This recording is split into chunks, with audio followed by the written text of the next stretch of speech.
Vous m'entendez? Oui, je vous entends, bonjour. Vous m'entendez? Bonjour. Je vous entends. Bonjour. Je ne sais pas si l'on doit encore vous présenter 11 livres, pas mal de succès dans ces 11 livres. J'ai lu quelque part que vous étiez une des auteurs préférées des Européens. Vous êtes aussi bilingue, binational. Ça peut paraître anecdotique de dire une chose comme ça, mais pour vous, dans la discussion, je pense que les gens se rendront compte de l'importance que ça a. Vous avez été accompagné dans votre chemin d'écriture par les éditions Héloïse d'Ormesson, que je remercie ce soir d'avoir permis ce rendez-vous avec les éditions Robert Laffont. Pour commencer, je voulais vivement vous remercier parce que c'est pour nous l'inauguration d'une suite de rendez-vous hebdomadaires auxquels vous vous êtes prêtés et c'est vraiment magnifique. Pour nos deux enseignes Furet et De Citre, vous êtes un petit peu notre marraine en quelque sorte. Et puis, je voulais vous remercier aussi, Tatiana de René, parce que pendant cette période un petit peu étrange que l'on a traversée, ce printemps magnifique mais confiné que l'on a traversé, vous avez été présente, vraiment, au sens fort du terme. C'est-à-dire que vous nous avez accompagnés avec d'autres auteurs, je pense à Christian Lehmann, Annie Ernaux, Gaël Nohan. Vous avez été présent comme écrivain, mais vous avez été aussi présent comme humain, j'ai envie de dire, à travers les réseaux, par votre humour, par vos émotions. Et ça a été quelque chose d'important, je crois, pour tout le monde dans ce moment-là. Et vous avez été aussi soutien à un certain nombre de choses, notamment un recueil de nouvelles édité en numérique pour soutenir un petit peu les APHP. Et puis, je ne sais plus où j'en suis. C'est pas grave. Bon, et du coup, la dernière intervention qui a été la vôtre, et j'aimerais bien que vous en disiez deux mots, parce que je trouve que c'était important, c'était au moment du déconfinement, c'était la semaine dernière, vous êtes exprimé pour soutenir une tribune qui est parue dans Le Monde de, je crois, 400 écrivains, pour interpeller le gouvernement sur le statut des écrivains. Statut, alors je ne savais pas, aussi précaire. Si vous pouviez juste en dire deux mots, parce que vous êtes quand même la source de nos librairies, et c'est peut-être important de rappeler un petit peu la fragilité de vos professions, de votre univers, pour peut-être ceux qui ne connaissent pas, en fait. Merci Fabrice pour cette belle introduction et je suis très contente d'être parmi vous aujourd'hui et de pouvoir m'exprimer parce que nous sommes un peu frustrés, nous les auteurs, de ne pas pouvoir aller en librairie, vous retrouver nos chers lecteurs. Donc on doit faire ça maintenant par écran interposé, c'est un petit peu injuste, mais c'est comme ça. Donc pour répondre à votre question plus précisément, je soutiens et je suis la présidente d'honneur d'une association qui s'appelle la Ligue des auteurs professionnels, qui est présidée par Samantha Bailly, une jeune autrice absolument formidable.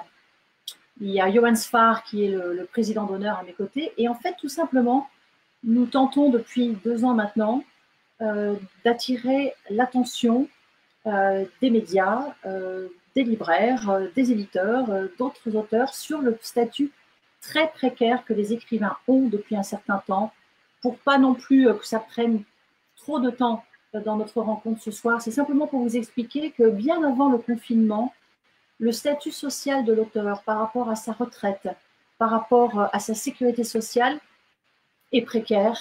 Les organismes qui sont mis en place nous ont fait défaut. Il y a eu un chaos de transfert de données, notamment en ce qui concerne l'AGESA, notre sécurité sociale et nos retraites. Et donc, nous demandons simplement que le gouvernement puisse entendre la fragilité des auteurs qui existent maintenant depuis un certain temps et simplement puisse s'unir pour trouver des solutions. Et pourquoi est-ce qu'un auteur comme moi ou Johan Sfar on prend position? Tout simplement pour mettre de la lumière, mettre en lumière la situation des auteurs. Et dans le mot auteur, vous savez, Fabrice, il y a aussi les scénaristes, les illustrateurs, les photographes. Donc voilà, c'est une sonnette d'alarme pour demander au gouvernement de prendre en compte la précarité de notre sécurité sociale et de notre organisme de retraite. Car il faut, bien sûr, ce confinement nous l'a montré à quel point les auteurs sont importants puisque grâce à nous, peut-être vous avez pu lire pendant le confinement, eh bien, il faut nous soutenir. Donc, je vous invite à aller sur la Ligue des auteurs professionnels, ici aussi sur Facebook, pour voir un petit peu ce qui se passe et comment on communique autour de tout ça. Vous avez tous rappelé d'ailleurs la place du livre à ce moment-là. Et c'est vrai que vous disiez dans cette tribune que, je le rappelle quand même, un écrivain, c'est pas de droit au chômage, il n'est pas intermittent, il touche ses droits une fois par an. Donc c'est vraiment dans cette situation très particulière, très complexe. Oui, pour vous donner un autre exemple, Fabrice, en Allemagne, par exemple, les auteurs qui ont été touchés de plein fouet par la crise du Covid-19, ils ont perçu immédiatement une somme de la part du gouvernement sur leur compte, sans même faire de démarche, sans même faire de demande en particulier. Donc, nous aimerions bien que, voilà, qu'on puisse être un petit peu plus entendu et soutenu par le gouvernement. À période exceptionnelle, aide exceptionnelle. Tatiana Deroner, on va échanger sur votre livre, Les fleurs de l'ombre. Et pour commencer cette conversation, j'aimerais que vous le présentiez tout simplement de la manière dont vous aimez parler de ce livre. Alors, c'est vrai que à cause du confinement, vous savez, j'ai finalement assez peu parlé de ce livre, donc c'est un plaisir pour moi de le faire. Ouais. Parce que je n'ai pas un discours huilé, préparé, donc c'est une émotion pour moi de pouvoir vous en parler ce soir. Donc, pour juste vous donner envie, pas trop dévoiler, c'est l'histoire d'une romancière franco-britannique. Alors, beaucoup de lecteurs pensent que c'est moi, que c'est mon double. Et je leur réponds avec un petit sourire, on ne se connaît pas, donc si vous pensez que c'est moi, ben, tant mieux, à la limite, ça veut dire que j'ai réussi à créer un personnage très, très réaliste, très attachant. Mais je vous assure que Clarissa n'est pas moi. Peut-être moi dans 15 ans, on verra. En tout cas, ce roman se déroule dans un futur proche, à Paris, et c'est l'histoire d'une romancière bilingue qui vient de quitter son mari pour des raisons qu'on va découvrir un peu difficiles et douloureuses. Et donc, elle emménage de façon un petit peu hâtive, on va dire, dans un appartement hyper connecté, dans une résidence artistique très moderne qui s'appelle Casa. Totalement sécurisée. Voilà, où il n'y a que des poètes, des sculpteurs, des musiciens, d'autres écrivains. Et elle se dit qu'elle va pouvoir se poser là et reprendre courage, reprendre sa respiration, écrire son livre en anglais et en français. Eh bien non, très rapidement, Clarissa va se sentir très mal à l'aise dans cet endroit. Elle va avoir l'impression qu'on l'espionne, que les autres personnes dans cette résidence ont l'air de bien aimer cette intrusion dans sa vie privée, dans leur vie privée, mais elle moins. Et c'est aussi un roman qui met en scène deux auteurs à qui j'ai voulu rendre hommage. Voilà, on va y revenir. Exactement. Et donc, c'est le parcours, on va dire, un peu paranoïaque d'une romancière qui va se poser énormément de questions sur qu'est-ce qui se passe dans cette résidence. Et donc, j'invite le lecteur à surfer sur cette paranoïa. Alors, avant de rentrer dans le cœur du livre, j'aimerais savoir, peut-être même avant l'écriture, qu'est-ce qui a été un petit peu l'étincelle ou le déclencheur de ce roman? Parce qu'on peut chercher des pistes un petit peu partout, mais j'aimerais vous entendre sur le début. Enfin, qu'est-ce qui vous a donné envie de... Alors, c'est vrai que jusqu'ici, j'ai toujours écrit sur le passé. Elle s'appelait Sarah, est un roman qui replonge sur les terribles événements de juillet 42. Boomerang, c'est un secret qui revient du passé. Rose, cette femme qui se bat pour sauver sa maison contre le baron Haussmann. Sentinelle de la pluie se passe au présent. Mais j'ai eu envie d'explorer quelque chose de nouveau.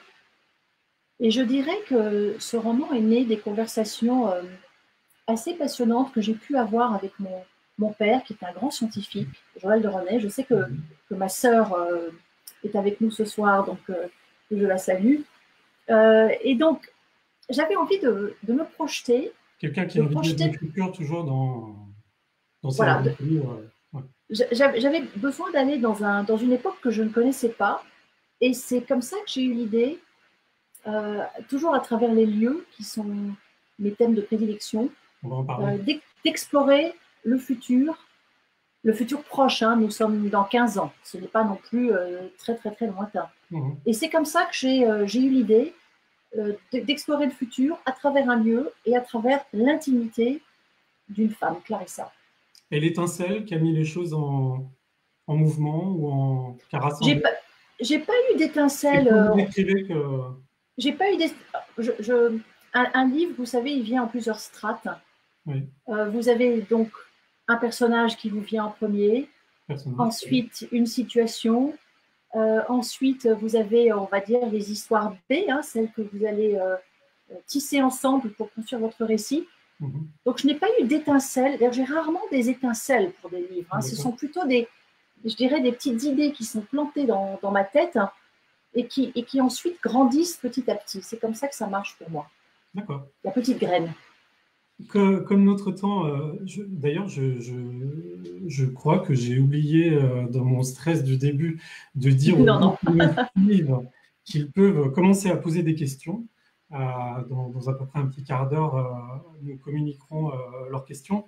Tatiana de René, pour continuer, j'aimerais parler de la forme particulière de votre livre, puisque, comme vous l'avez évoqué, Clarissa Katseff est écrivain comme vous. Elle a écrit un livre qui s'appelle « Géomètre de l'intime ». Ce titre est très signifiant parce qu'en quelque sorte, dans votre livre, par un jeu de citations, par une mise en abîme, par la fragilité du personnage, vous allez en chasser, en quelque sorte, 3 lieux. L'appartement de Romain Gary à Paris, la maison de Virginia Woolf, la maison idéale de Casa de Clarissa. Vous allez en chasser 3 moments de vie d'écrivain, c'est-à-dire un Romain Gary dans le chagrin, donc un écrivain et un sentiment, une Virginia Woolf qui va un petit peu au bout de sa dépression, et puis Clarissa qui cherche à se reconstruire parce qu'elle est dans une très grande fragilité après une rupture et une trahison. Et vous, enfin, quelque part, vous croisez ces 3 choses, ces 3 lieux, ces 3 destins, ces 3 personnages.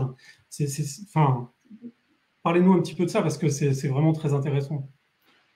Alors, comme je voulais parler des lieux qui sont toujours très présents dans mes livres, mais je voulais essayer de le faire ici différemment. Et j'ai pensé à ces 2 écrivains, Virginia Woolf et Romain Gary. Personne ne les avait mis ensemble à ma connaissance. Hein. Mmh. Ils ont eu des parcours très différents. Je ne pense pas qu'ils se sont lus l'un et l'autre. Mais ils ont une chose en commun. Ils ont mis fin à leur vie au sein de ce que Clarissa appelle leur territoire intime. Les maisons d'écrivains m'ont toujours passionnée. D'ailleurs, vous voyez cette dame qui est juste derrière moi, c'est Daphné du Maurier. Certains de mes lecteurs ont peut-être lu Manderley Forever, qui m'a permis de comprendre ce parcours d'écrivain, comment cette femme a la destinée incroyable, et l'auteur de ce livre, Rebecca, comment Manderley, le manoir Manderley, était un personnage à part entière. Donc ici, pour faire comprendre à mon lecteur comment Clarissa, qui était donc géomètre dans une autre vie, puisqu'elle s'occupait de mesurer le cadastre des appartements, comment est-ce qu'elle a commencé à écrire tardivement?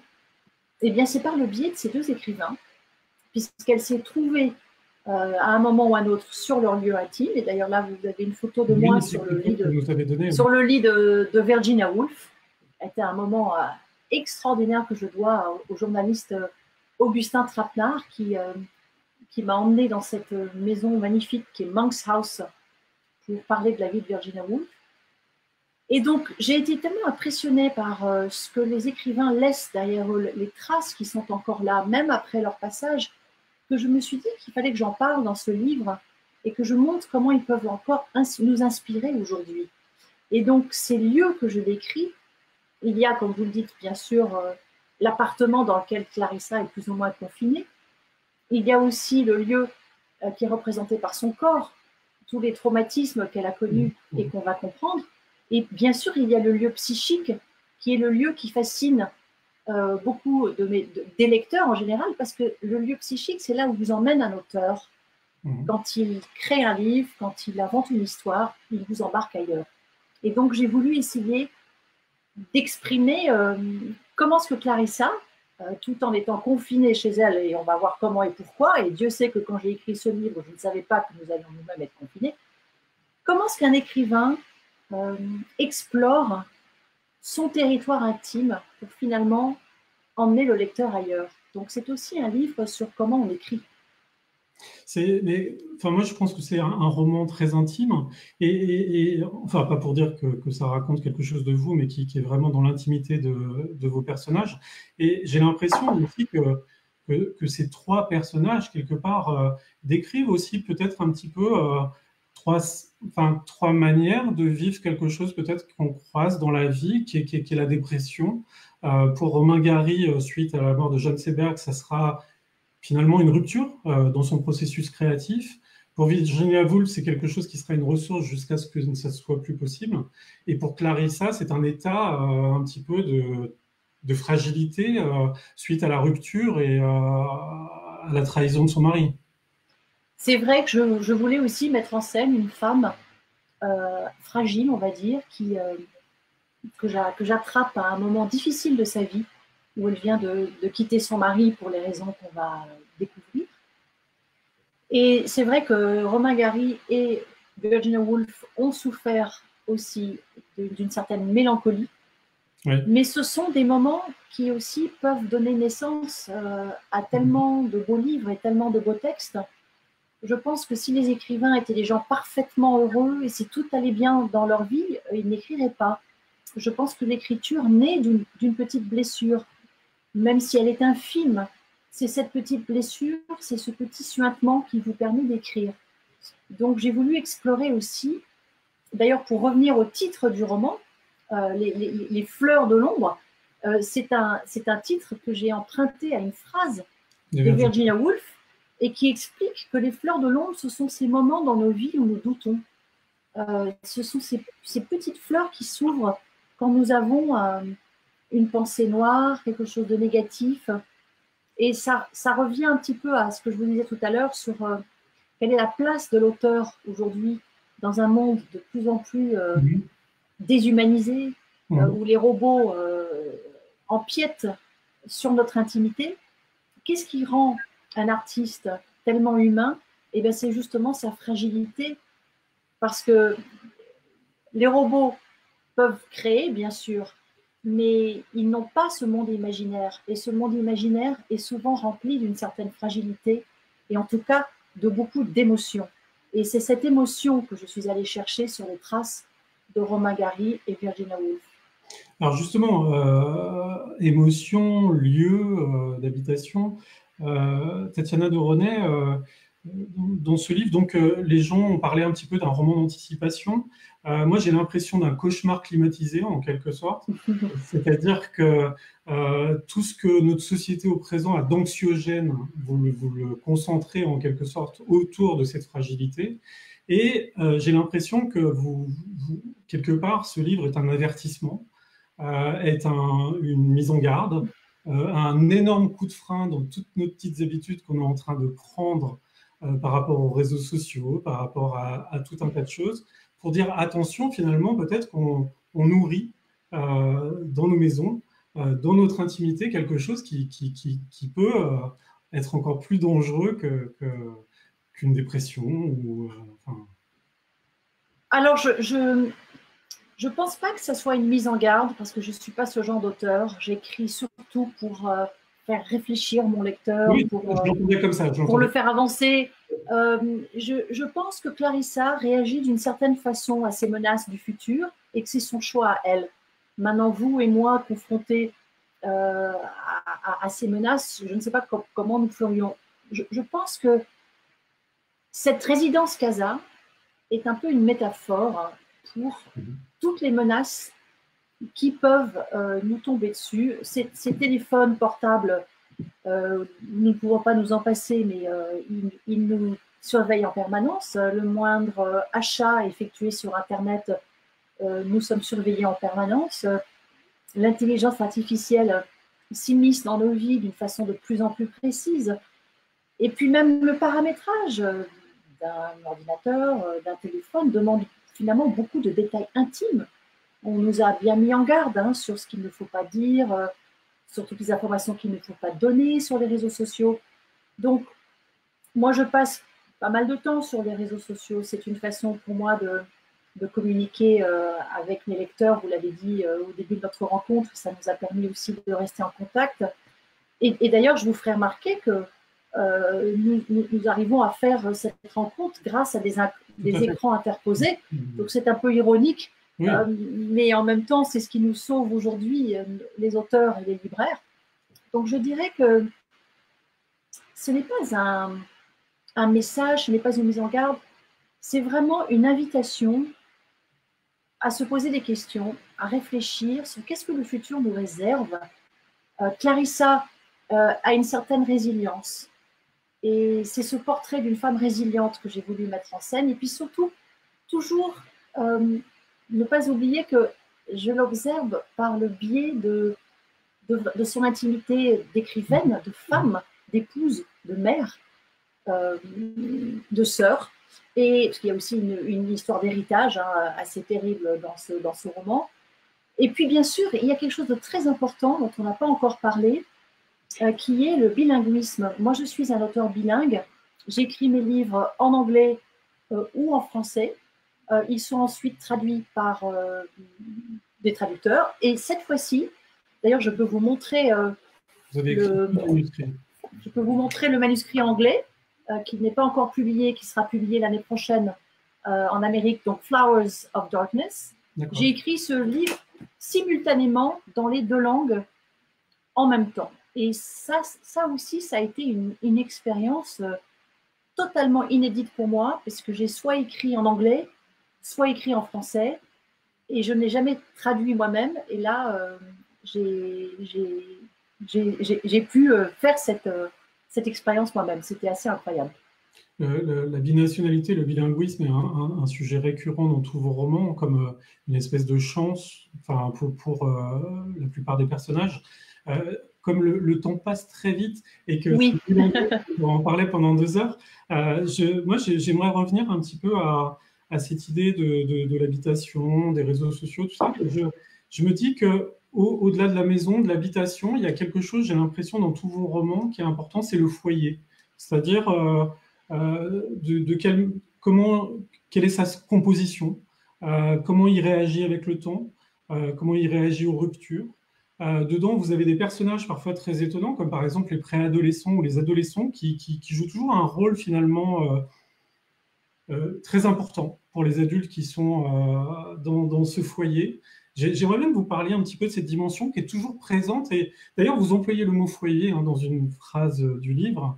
Et j'ai l'impression que derrière le mot maison, il y a ça, il y a foyer, il y a famille, lien, oui. génération, lien entre les générations. Enfin, Vous avez raison, la famille est un sujet de grande inspiration pour moi dans tous mes livres, que ce soit Boomerang, Sentinelle de la pluie, Rose. Je parle toujours des familles parce que il me semble que c'est là où il y a le plus d'idées, d'inspiration, de difficultés aussi parfois, simplement de difficultés de communication. Parfois, on n'arrive pas à parler aux gens qu'on aime. Donc, j'aime bien l'idée que dans mon livre, il y ait plusieurs générations. C'est pour ça que je pense que mes livres peuvent s'adresser à des gens de tous les âges. Je suis très heureuse de savoir que j'ai des personnes beaucoup plus âgées qui me lisent, comme j'ai des adolescents qui me lisent, surtout depuis Elle s'appelait Sarah, parce que ce livre est donné à lire aux écoles. J'ai des lecteurs masculins aussi. J'ai des lecteurs de toute nationalité, puisque j'ai la chance incroyable d'être traduite dans une trentaine de pays. Donc, j'ai beaucoup de mal à donner une étiquette à mes lecteurs, mais j'ai l'impression que ces familles que j'essaye de mettre en scène, que j'essaye d'explorer de livre en livre, eh bien, j'ai l'impression que ça trouve peut-être écho dans la vie des gens et que bon, la famille est un sujet inépuisable. Je ne suis pas la seule romancière qui s'y intéresse, loin de là. mais elle m'a toujours fascinée, même en littérature. Ma chère Daphné du Maurier parlait si bien des secrets de famille. Et Émile Zola a consacré la plupart de son œuvre à une famille qu'on suit de livre en livre.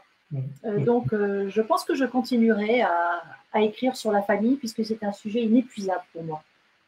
Dans un petit moment, on va passer aux questions de nos auditeurs, Tatiana de Renel. Très bien. Est-ce que ce roman, après Sentinelle de la pluie, est votre deuxième roman écologique? Est-ce que ce thème... oui. Alors oui, Fabrice, d'ailleurs, je n'ai pas du tout fait exprès. On m'a fait remarquer que Sentinelle de la pluie était un roman écologique puisqu'il mettait en scène une terrifiante crue de la Seine qui se passe maintenant. Et d'ailleurs, pendant que le livre était publié, la Seine envahissait Paris, donc c'était presque comme si j'étais rattrapée par la fiction.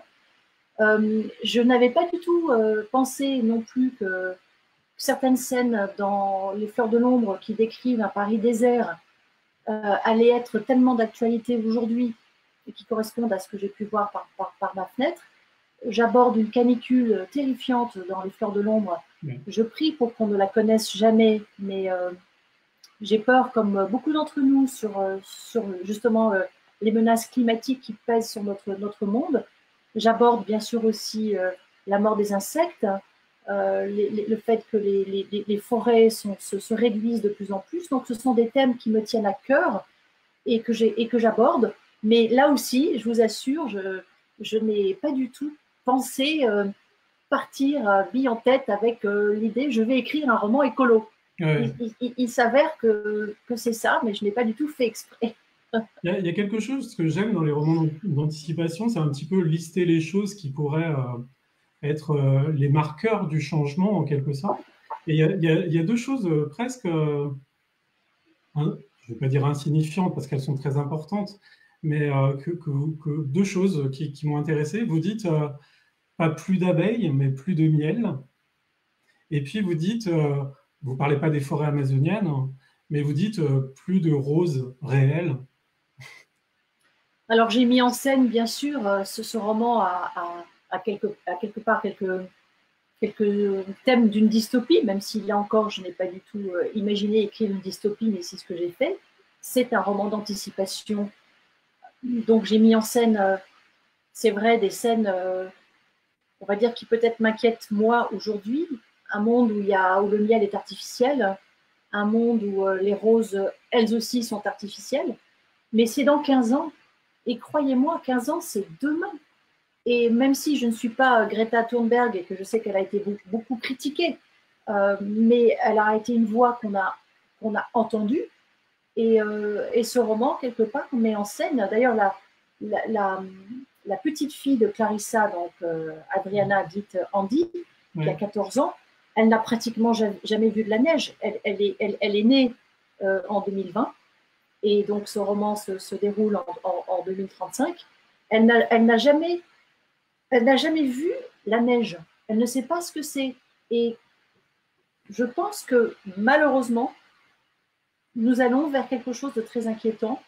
Ce confinement nous a permis d'observer comment la pollution a drastiquement réduit. Je crois que la pollution a été réduite de presque 30%, d'après ce que j'ai compris. Peut-être que c'est une leçon à tirer pour les climato-sceptiques à voir. Elle a tiré une leçon du passé de sa grand-mère, à apprendre à écouter.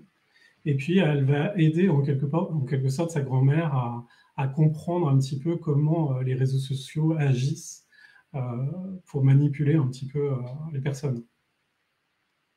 Alors, c'est vrai que dans 15 ans, je pense que en parlant aussi avec mon père, qui est un grand futurologue, les réseaux sociaux n'existeront pas exactement comme ils seront aujourd'hui. D'ailleurs, je mets en scène des réseaux sociaux dans mon livre qui n'existent pas aujourd'hui. Et il y a une journaliste belge qui a dit, elle a vérifié avec ses filles adolescentes pour savoir si ça existait. J'ai appelé ça Kingdom et Alameda, ça n'existe pas, mais je pense que nous communiquerons d'une façon assez différente. Bien sûr que les réseaux sociaux existeront évidemment, peut-être encore plus que maintenant, mais beaucoup de choses vont être différentes dans notre communication et c'est pour ça que les conversations avec un grand scientifique et un grand futurologue peuvent être absolument passionnantes et nous emmener très loin. On va commencer les questions, Tatiana Dorona. D'accord, avec plaisir. Justement, il y a quelque chose d'assez étonnant dans votre roman, dans ce futur proche. Elle a une espèce de servante, d'assistante vocale dans son appartement qui s'appelle Mrs. Dalloway. Et il y a quelqu'un, Karine, qui vous demande pourquoi ou comment cette passion pour Virginia Woolf. Alors, la première passion de ma vie, c'est cette femme derrière moi, donc Daphné du Maurier, qui m'a donné envie d'écrire à l'âge de 10 ans quand j'ai lu Rebecca. Et puis, un petit peu plus tard, lorsque j'étais jeune étudiante en Angleterre, puisque j'ai fait mes études en Angleterre, étant franco-britannique, eh bien, j'ai beaucoup lu Virginia Woolf, ses journaux, la plupart de ses romans. Et je suis très attachée au personnage qu'elle représente. Le fait aussi qu'elle ait mis fin à ses jours, qu'elle nous ait quittés brutalement, tout en laissant une montagne de livres magnifiques derrière elle. Donc, et d'ailleurs, vous savez, en ce moment, le plus beau compliment qu'on puisse me faire, c'est grâce à vous, Tatiana, je lis Mrs. Dalloway ou je lis les romans de Virginia Woolf. Donc c'est vrai que c'est un auteur, on va dire, assez ardu, mais je vous invite vraiment à découvrir son univers. Je rappelle que c'est la première autrice qui a exploré ce qui se passe entièrement dans la tête de ces personnages. Ça s'appelait le flux de conscience, Stream of Consciousness en anglais. Et d'ailleurs, Mrs. Dalloway, c'est l'histoire de la vie d'une femme en une seule journée, mais il y a toute sa vie. Et je terminerai sur Virginia Woolf en disant qu'elle a cette phrase si belle que je cite d'ailleurs à la fin des Fleurs de l'ombre, que pour créer ces personnages, elle imaginait des belles grottes derrière chacun de ces personnages pour leur donner encore plus d'ampleur, pour leur donner encore plus d'humanité. Et donc souvent, quand j'essaie de créer mes personnages, je pense à cette phrase magnifique de Virginia Woolf qui creusait comme ça des grottes derrière chaque personnage pour essayer de les rendre encore plus humains. Moi, je vais clôturer cette réponse à cette question par une phrase que j'ai trouvée en préparant cette conversation, une phrase de Mrs. Dalloway, je trouve, qui illustre vos livres, Tatiana Doronet. Elle en était arrivée à penser que la seule chose digne d'être racontée, c'est ce que l'on ressent. L'intelligence était bête, on devait simplement dire ce que l'on ressent. Ah, ben c'est une phrase magnifique et tellement woolfienne. Et Mais oui, parce que Virginia Woolf traquait les émotions en fait et essayait de les décrire. Et c'est pour ça aussi que son journal intime qui a été republié, je pense, assez récemment, nos libraires me le confirmeront, le journal intime de Virginia Woolf est absolument magnifique parce que non seulement elle parle de sa vie de tous les jours, comment elle rate un gâteau, une mauvaise critique sur un de ses livres dans un journal, elle parle de son jardin, de son potager, elle parle de la pluie, du beau temps, elle parle de sa sœur, et puis elle parle aussi de l'écriture et des maisons. Et donc je vous invite vraiment, et il y a aussi bien sûr un lieu à soi à découvrir, je vous invite vraiment, si vous ne connaissez pas Virginia Woolf, à commencer par son journal. Il y a d'ailleurs une magnifique description de son jardin dans votre dernier roman. Une autre question, c'est vrai que c'est un livre aussi qui parle du statut de l'écriture et de la lecture dans notre monde ultra connecté, qui subit plein de menaces comme ça sur notre attention. Enfin voilà. Il y a une question, quand vous commencez l'écriture d'un livre, savez-vous comment il va se terminer? Une question de Gaël. Alors, merci Gaël. Alors, ça dépend du livre. En général, je sais où je veux aller. La plupart de mes lecteurs savent que j'aime les fins ouvertes, à l'instar de Daphné du Maurier. D'ailleurs, j'aime les fins qui ne sont pas comme des rideaux qui tombent. Alors parfois, ça frustre énormément de mes lecteurs qui aiment qu'il y ait une fin toute terminée, toute propre, toute nette. Moi, j'aime faire gamberger le lecteur. J'aime qu'il se dise, mais qu'est-ce qui va se passer après? Tatiana Doronet ne nous a pas donné toutes les réponses. Et c'est ça, en fait, qui me plaît dans cet échange que je peux avoir avec mes lecteurs. Il y a beaucoup de lecteurs qui m'écrivent toujours pour la fin d'Elle s'appelait Sarah et qui me demandent si William et Julia vont finir ensemble. Et moi, je leur réponds avec un petit, on va dire, un petit sourire farceur. Je leur dis, bah, écoutez, j'ai leur numéro de portable, je vais les appeler pour voir où ils en sont. Là, vous nous offrez une véritable ligne de fuite, un véritable horizon pour fin de ce roman. C'est Mais super. c'est souvent comme ça dans mes livres. Je trouve que ce qui est passionnant dans l'écriture d'un livre, justement, c'est de pouvoir construire des passerelles avec mes lecteurs et de continuer l'aventure avec eux. Donc voilà, c'est ça que je veux faire, c'est ouvrir le débat, ouvrir le dialogue, qu'il n'y ait pas de fin, justement. Et d'ailleurs, dans le futur, il n'y a pas de fin. J'écris sur quelque chose qui se passe dans 15 ans, donc pour moi, il n'y a pas de fin. Donc si jamais vous êtes frustré par la fin de mes livres, essayez de réfléchir au fond à pourquoi ça vous frustre. Si vous voulez que je vous donne toutes les réponses, je ne les ai pas. Moi, je vous invite à réfléchir, donc réfléchissons ensemble. Ça laisse de la place à ceux qui adorent réécrire les fins de livres.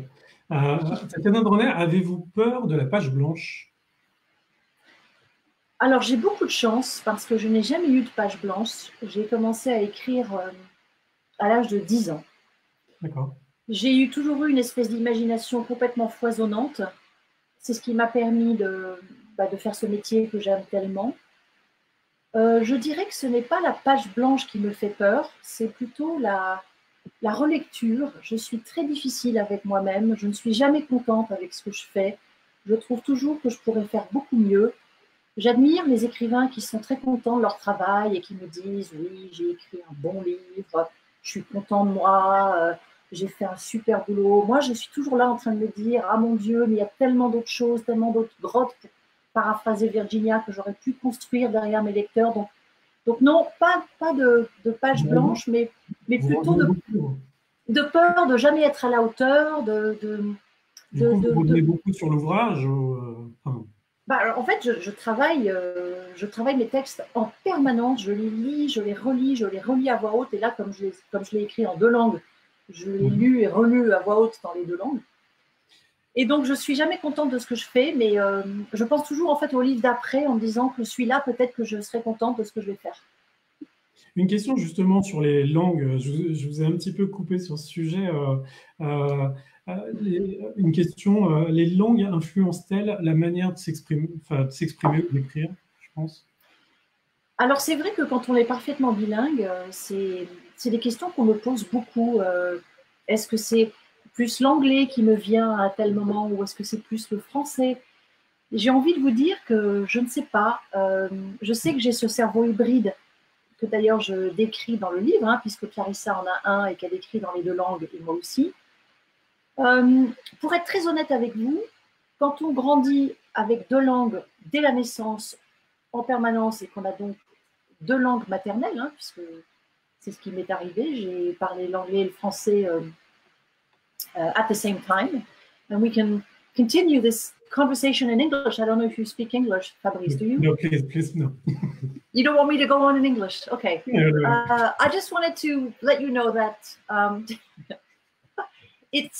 c'est simple pour moi to go from one language à l'autre. Je n'ai pas de problème avec ça. Et donc, c'est comme si vous me demandiez, quand on me dit, mais quelle langue vous préférez, quelle langue reflète plus l'émotion, c'est comme si vous me demandiez de choisir finalement entre les deux et je ne peux pas. J'ai envie de vous dire que c'est les 2 langues qui font celle que je suis. Et d'écrire dans les 2 langues comme je l'ai toujours fait, par exemple, Elle s'appelait Sarah, je l'ai écrit en anglais, Boomerang, je l'ai écrit en anglais, Manderley Forever, je l'ai écrit en français, La mémoire des murs, je l'ai écrit en français. Voilà, j'ai la chance extraordinaire de pouvoir écrire en 2 langues. Je trouve ça magnifique. Peut-être pour accompagner cette question, pendant le confinement, quand je lisais vos tweets, je ne savais pas parfois si c'était de l'humour froid anglais ou de l'ironie française. Alors, bonne question. Je dirais que quand je tweete, j'ai plutôt un humour un peu ironique, puisque dans mes tweets, je me moque un peu parfois du président Trump, et comme j'imagine qu'il ne me le lira jamais, mais je me dis, si je tweete en anglais, peut-être qu'au moins s'il tombe sur moi, il comprendra. Bon, bref. Mais je trouve qu'on est un peu plus, je trouve que l'humour anglais est un tout petit peu plus pince sans rire. Oui. Et par contre, je trouve que vos personnages donnent une réponse parce que souvent dans vos romans, vous précisez quand le personnage choisit une langue ou l'autre. Et souvent, ça correspond un sentiment, à Mais vous savez, il y a un passage dans les Fleurs des Ombres, fleur de l'ombre. Fleurs de l'Ombre, pardon, j'ai beaucoup aimé les Fleurs de l'Ombre, j'ai beaucoup aimé mettre en scène.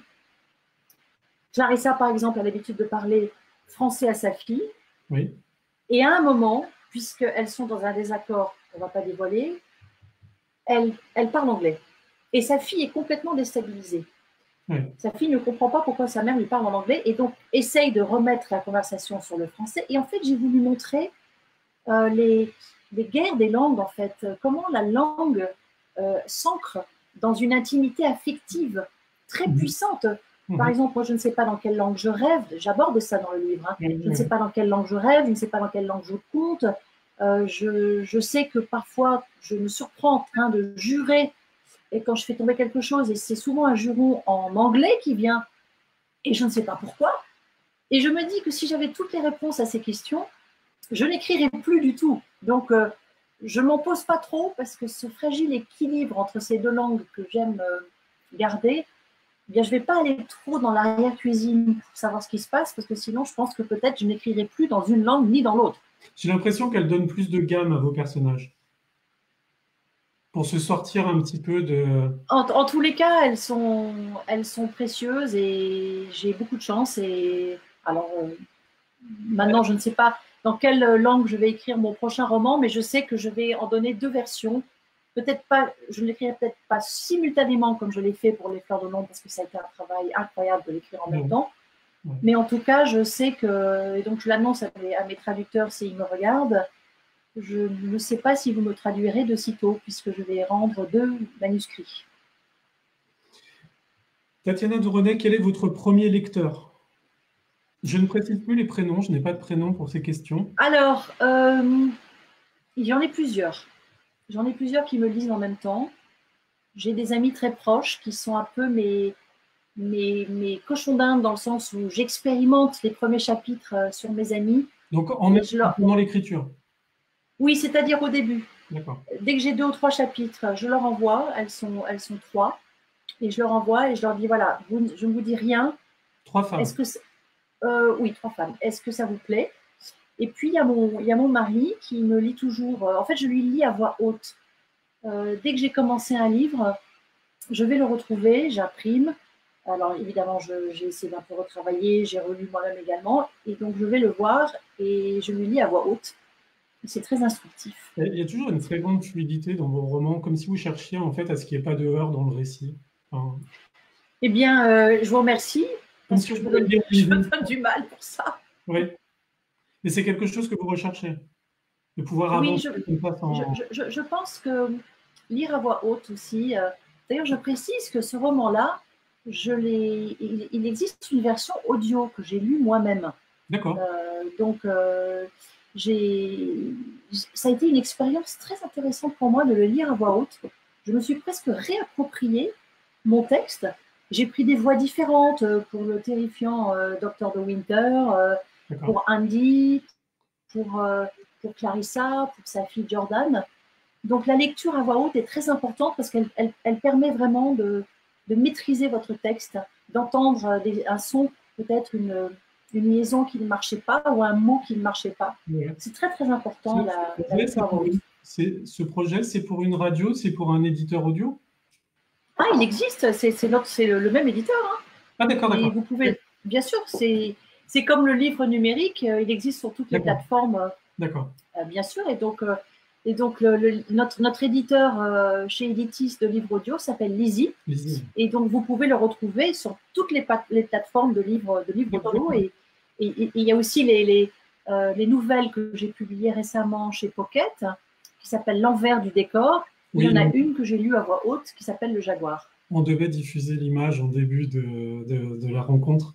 Quand on parlait de votre soutien aux APHP, on peut peut-être d'ailleurs le montrer. Une dernière question, Tatiana de René. Je suis désolé, peut-être qu'il y a encore plein de questions et que les gens sont un petit peu frustrés de ne pas pouvoir poser la leur. Êtes-vous une grande lectrice? Je pense que vous pourrez répondre oui. Quels sont vos auteurs de prédilection? Je crois qu'on a compris que Virginia Woolf et Daphné du Maurier faisaient partie des… Allez-y. Alors j'adore lire, c'est vrai que c'est une passion pour moi, c'est d'ailleurs la passion de la lecture qui m'a emmenée à la passion de l'écriture petite fille à l'âge de 8-10 ans. J'ai eu la chance aussi de lire très tôt dans les deux langues, donc ça m'a vraiment ouvert mon imaginaire, ouvert mon esprit sur ces deux mondes littéraires anglo-saxons et français. Donc, ce serait trop long peut-être de vous parler de tous les livres que j'aime tellement. Je vous invite à Peut-être. retrouver sur Instagram, j'ai un hashtag à mon nom qui est book Tips Tatiana ou Favorite Books Tatiana. Mais pour vous Ok. parler rapidement de quelques-uns de mes passions, donc à part ceux qu'on vient de citer, j'aime beaucoup donner des conseils de lecture et ça mes lecteurs le savent hein, parce qu'ils aiment beaucoup mes conseils de lecture sur les réseaux sociaux. Donc récemment, j'ai beaucoup défendu le travail de Gaël Nohan et sa femme révélée, Magnifique. qui est un auteur que je suis depuis ses débuts. J'aime aussi beaucoup le travail de mon ami Frédéric de Gelt et je trouve que son dernier roman... Qui a sorti un livre juste après le confinement aussi. Exactement, son dernier roman Sankara est une invitation on va dire à la bienveillance et à une certaine forme d'introspection et de calme dont on a besoin en ce moment.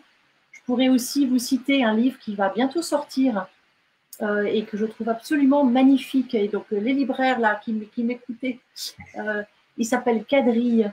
C'est par Inès Benaroya chez Fayard. Il sort début juin. C'est un magnifique roman sur une famille qui part en vacances dans une île magnifique en Grèce. Et voilà, il pense que tout va bien se passer. Et en fait, cette famille va tomber sous le joug d'une autre famille. C'est l'histoire d'une emprise morale, d'une emprise physique, avec un décor paradisiaque. Et c'est une auteure que je suis depuis le début, donc Inès Benaroya, publiée chez Fayard, Quadrille, et la plume est extraordinaire. Donc, ne ratez pas ce livre qui sort bientôt chez Fayard. Et puis, je vous citerai peut-être aussi un roman qui me tient très à cœur, que nous avons couronné au prix de la Closerie des Lilas, dont je fais partie, qui est un jury féminin. C'est un roman qui a aussi eu le prix RTL Lire. Il s'appelle Et toujours les forêts, par Sandrine Colette. Je suis sûre qu'au Furet, vous connaissez. Et donc, c'est une incroyable dystopie qui se passe dans un monde futur. C'est l'histoire d'un jeune homme après une apocalypse, comment il va se... C'est une histoire de résilience. Je ne vous en dis pas plus. C'est un livre extraordinaire. Et toujours les forêts par Sandrine Colette. Chez Jean-Claude Lattès. Chez Lattès. Magnifique livre. Je ne l'ai pas encore lu, mais c'est vrai qu'elle crée des espèces de westerns ésotériques très intrigants. Voilà, donc ça, c'est des conseils de lecture que je donne souvent en ce moment et mes lecteurs aiment beaucoup que je leur donne des conseils de lecture, donc je continue. Et un dernier conseil de lecture, parce qu'il y a des pages magnifiques sur Romain Gary dans votre dernier livre. Parlez-nous d'un livre de Romain Gary. Alors, Romain Gary, moi j'ai envie de vous parler aussi de la biographie de Dominique Bonnat, qui s'appelle Romain Gary et qui est une magnifique introduction, parce qu'il ne faut pas oublier que Romain Gary a eu une double vie inouïe. Il a quand même eu le Goncourt 2 fois, sous 2 identités, hein, avec Les Racines du ciel pour son roman sous son propre nom, et ensuite pour La vie devant soi, avec le pseudonyme d'Émile Ajar. Donc, la vie de Romain Gary est un roman en lui-même. Donc, lisez la biographie de Dominique Bonnat, qui est magnifique. Et puis, si vous avez ensuite envie de faire connaissance avec cet extraordinaire romancier, caméléon, capable d'explorer tellement de différentes formes d'écriture, eh bien, vous pouvez commencer par La promesse de l'aube. Et puis, vous pouvez aussi lire Clair de femme, où, au-delà de cette limite, votre ticket n'est plus valable. Et peut-être que, comme moi, vous allez attraper ce que j'appelle une Romain Garite. On est tous pris par la Romain Garite. D'ailleurs, j'ai envie de finir par une citation, parce que tous vos chapitres débutent par des citations de Virginia Woolf et de Romain Gary en tandem. Et il y en a une que j'adore, c'est « Au lieu de hurler, j'écris des livres ». Ah oui, alors ça, Romain Gary, je trouve qu'il a... c'est une phrase très puissante. C'est vrai qu'écrire un livre, c'est pousser un cri parfois, même si Daphné du Maurier disait que les romanciers devrait être lu et jamais vu ni entendu. Aujourd'hui, on nous demande d'être très présents sur les réseaux sociaux, on nous demande de passer à la télévision, on nous demande de rencontrer nos lecteurs et nous le faisons bien sûr avec joie quand il n'y a pas d'épidémie. Mais il ne faut pas oublier qu'un roman, c'est un cri. Et donc pour Romain Gary, voilà, les romans sont souvent des hurlements. Pourquoi? Eh bien tout simplement parce que souvent, les écrivains expriment des points de vue, des histoires qui sont parfois déstabilisantes, parfois dérangeantes. Et moi, c'est pour ça que j'aime la littérature. Parce que c'est un voyage qui m'emmène ailleurs, dans le monde de quelqu'un d'autre, pour ressentir des émotions parfois difficiles, parfois dures, que je n'aurais pas pu ressentir moi-même. Donc oui, écrire, c'est un hurlement, c'est un cri. Bravo, Romain Gary. Il y a un mélange subtil chez lui, comme chez vous, de douceur et de noirceur. Alors, j'essaye d'être... en fait, dans la vie, je suis quelqu'un de très joyeux. On dirait. Et dans mes livres, je suis souvent assez noire. Alors, le jour où j'écrirai un feel-good book, je me demande comment je serai dans la vraie vie.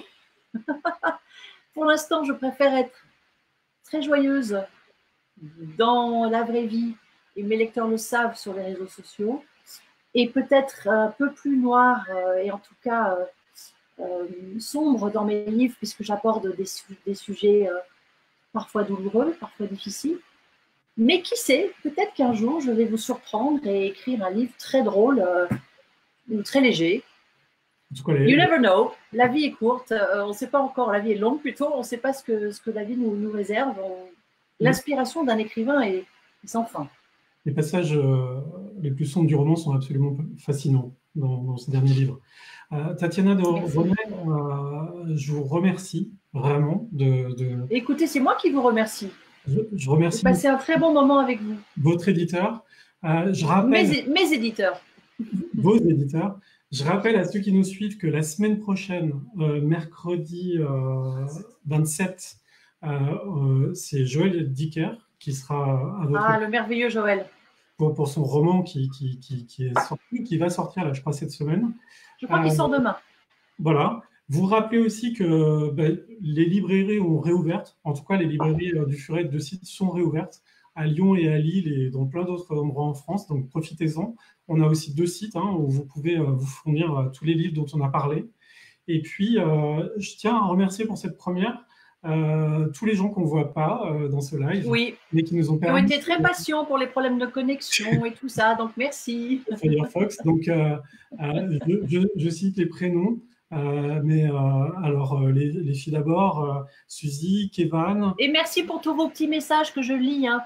On n'a pas pu interrompre, donc je vois tous les petits messages, je n'ai pas pu répondre à tout le monde, donc je vous ai interrompu, Fabrice, pardon. Non, mais c'est normal, c'est normal. Julien, Jean-François, Jacques-Olivier et l'indispensable Sébastien de l'agence Nomade qui nous a permis de réaliser ce live avec vous, Tatiana de René. J'espère qu'on aura l'occasion de se rencontrer en vrai. Mais j'espère aussi in real life, comme on dit en anglais, ce serait très bien. Merci Tatiana. Merci à vous. Merci tout le monde. Au revoir. Au revoir.